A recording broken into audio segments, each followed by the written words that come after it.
Anda kembali di iNews Prime bersama saya Abraham Silaban. Pemirsa, sejumlah elemen masyarakat berunjuk rasa di depan gedung DPR RI. Masa menolak hasil pemilu 2024 yang dianggap banyak kecurangan, serta harga bahan pokok yang kian melonjak.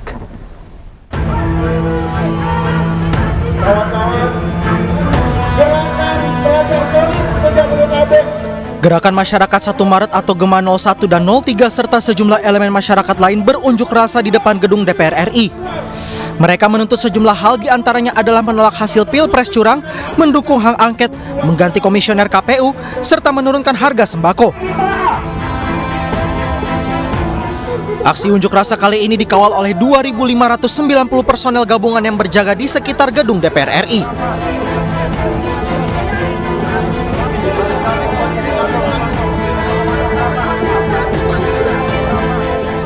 Meski demikian, unjuk rasa ini sempat memanas, bahkan massa sempat nyaris baku hantam dengan petugas kepolisian. Massa kesal lantaran aksi mereka dihentikan dan diminta bergabung dengan massa lain yang mempunyai tujuan berbeda. Namun kericuhan berhasil diatasi setelah massa dipisahkan.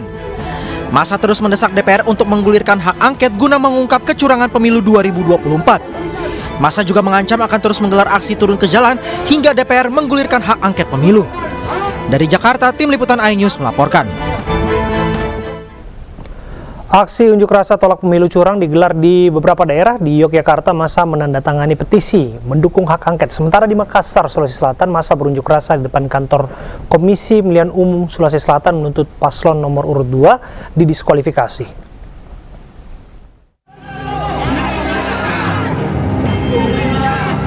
Aksi bertajuk Petisi Rakyat Jogja ini digelar puluhan warga yang tergabung dalam paguyuban Penggerak Demokrasi Masyarakat Jogja Istimewa dan Gerakan Penegak Kedaulatan Rakyat. Unjuk rasa digelar di depan Museum Serangan Umum 1 Maret. Massa juga menandatangani petisi mendukung hak angket. Mereka menyoroti banyaknya pelanggaran dan kecurangan selama pelaksanaan pemilu 2024. Massa juga mendesak DPR untuk meminta pertanggungjawaban pemerintah atas politisasi bansos dan penyalahgunaan kekuasaan yang diduga mempengaruhi proses pemilu. Pada intinya mendorong dilakukannya hak angket oleh DPR RI untuk meminta pertanggungjawaban dari penyelenggara pemerintah terkait dengan penyalahgunaan yang dilakukan oleh kepala negara dalam mempengaruhi proses pemilu, kemudian juga politisasi bansos, dan yang terakhir adalah pelanggaran pemilu. Sementara itu di Makassar, Sulawesi Selatan, unjuk rasa digelar ratusan massa aksi yang tergabung dalam Forum Rakyat Sulsel menggugat di depan kantor Komisi Pemilihan Umum Sulawesi Selatan. Massa aksi menilai server Sirekap milik KPU sudah disusupkan program pengaturan skor jauh sebelum hari pencoblosan sehingga terkoneksi dengan berbagai lembaga survei quick count dan mengunci angka 57-58% untuk kemenangan pasangan calon presiden dan calon wakil presiden Prabowo dan Gibran.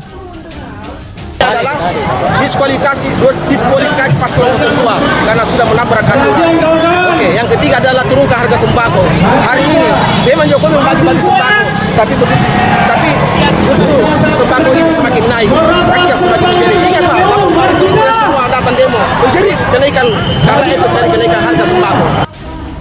Aksi yang sama juga dilakukan di depan kantor Bawaslu Provinsi Sulsel. Para pendemo mendesak Ketua MPR dan DPR RI beserta jajarannya untuk segera membentuk pansus hak angket dan mendiskualifikasi paslon Capres-Cawapres nomor urut 2 Prabowo Gibran. Tim liputan iNews melaporkan. Kesal akibat suara pemilunya tidak maksimal, seorang caleg di Kecamatan Mandalawangi, Kabupaten Pandeglang, Banten menutup akses jalan desa dengan tumpukan batu.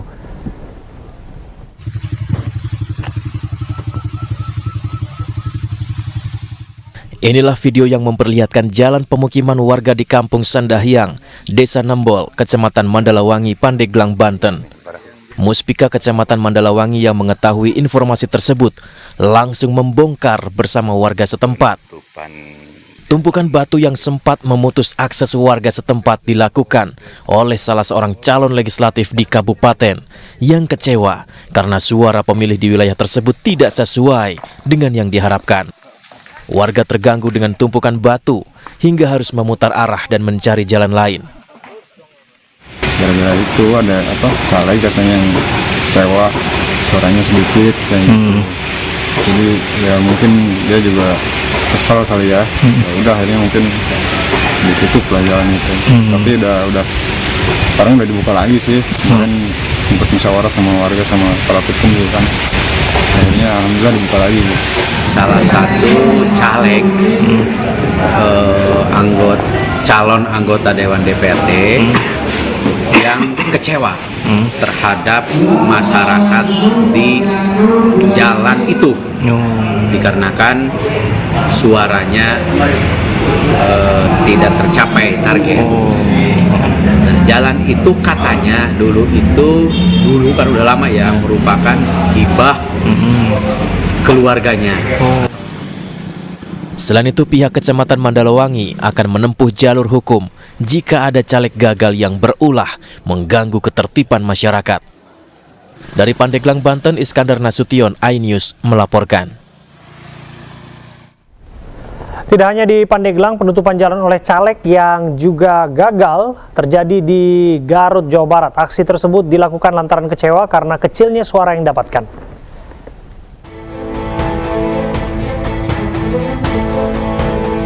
Kesal dengan minimnya perolehan suara, seorang caleg di Kampung Ciarok, Desa Kersamanah, Garut, Jawa Barat membenteng jalan akses warga.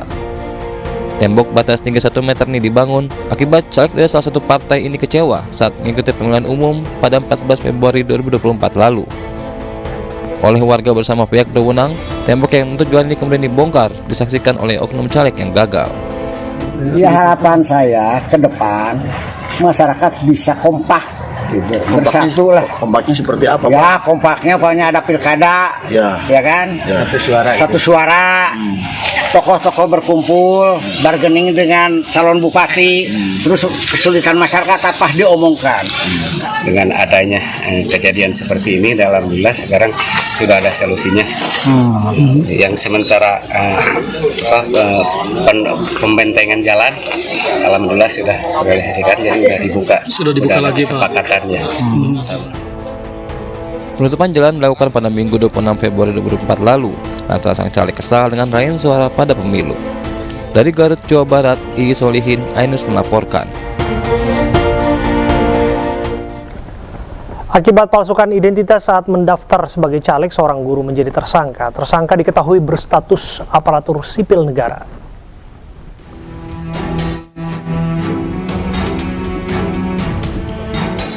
Seorang caleg dari Partai Solidaritas Indonesia di Tanah Toraja, Sulawesi Selatan ditetapkan tersangka setelah diketahui memalsukan identitasnya saat mendaftar sebagai calon anggota legislatif. Caleg yang menjadi tersangka diketahui ternyata seorang guru di salah satu sekolah menengah pertama di Tanah Toraja. Tersangka terbukti melanggar Undang-Undang Nomor 7 Tahun 2017 Pasal 520 tentang dokumen palsu menjadi caleg. Saat mendaftar, tersangka mendatangi kantor Dukcapil dengan membawa surat pemberitahuan batas pensiun dari BKN untuk mengubah status di KTP dari ASN menjadi pensiunan. Yang diperlihatkan ke kami termasuk dalam SK yang dimasukkan sebagai pendaftaran calon yang tidak terpenuhi. Itu salah satu. Dari partai apa? Dari PSI. Dengan demikian, pada Mei 2023 itu Musa masih aktif dan berstatus PNS, yang mana di salah satu sekolah menengah pertama di wilayah Tanah Toraja. Akibat perbuatannya, pelaku pemalsuan identitas telah dijatuhi hukuman vonis 1 tahun 2 bulan penjara. Tersangka juga didenda 50 juta dan kini menjalani hukuman di Rutan Kelas 2B Makale, Tanah Toraja. Dari Tanah Toraja, Sulawesi Selatan, Jufri Tonapa, iNews melaporkan. Kemenparekraf mempercepat proses standarisasi dan sertifikasi usaha di sektor pariwisata dan ekonomi kreatif. Standarisasi dan sertifikasi untuk menciptakan ekosistem investasi dan kegiatan usaha yang efektif dan sederhana.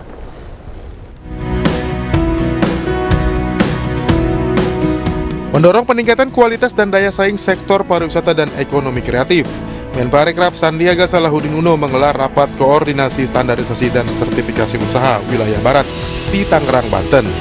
Bertajuk Kolaborasi Percepatan Penerapan Standarisasi dan Sertifikasi Usaha. Rapat ini untuk memajukan ekosistem pariwisata yang menarik wisatawan domestik maupun mancanegara. Kita menyiapkan transisi untuk standarisasi dan sertifikasi usaha yang lebih baik ke depan. Karena pemerintahan akan segera berakhir di tanggal 20 Oktober. Program ini juga membutuhkan dukungan dan kolaborasi semua pihak untuk menerapkan standarisasi dan sertifikasi agar tercipta pariwisata yang berkualitas. Dari Tangerang, Banten, Esra Ambarita Damar Wicaksono, iNews melaporkan.